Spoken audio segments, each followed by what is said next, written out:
The basic concept is we've got these 3 wooden frames. And what the wooden frames do is they keep that kind of, the bamboo in a boat-like structure. So we've got the bamboo in like this arch. Between each of those bamboos, a single bottle sits. So the bottle sits just inside the bamboo and it kind of contains it all. We use the net and we loop the net around the bamboo, and that holds all the bottles in there so they stay together. And also and what we did is we used string and cable ties to kind of pull the tension off the net so that it held it really tightly. Once we did that, we put another layer of netting on the bottom, and then another layer of bottles in between that netting and the first layer.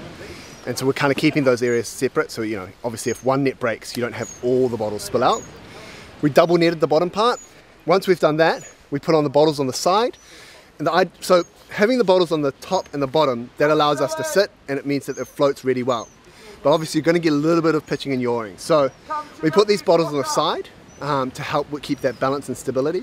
The general theory being that with a bottle, if you have it sideways and you push it down, it kind of goes under. But if you have it, you know, top ways up, when you push it down, it wants to still spit back out. So those are the kind of ideas we took to put together and put it all in. With the bows, when we got these bottles delivered, they came in these huge pallets of 1,008 each.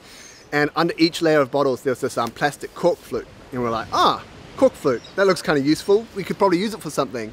So later on, when we're looking at, you know, how can we design the bow and how can we work with it, we used some origami skills. They're not genetic, but that was really useful, and folded it so that we could make this kind of prow just to cut through that water. Now, we're not expecting it to be like we're not talking icebreaker prow, but at least what it'll do is that when the water hits there, we can break some of the waves and just cut through it.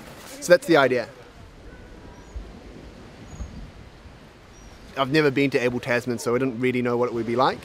We did have a couple of calls with the guides just to check.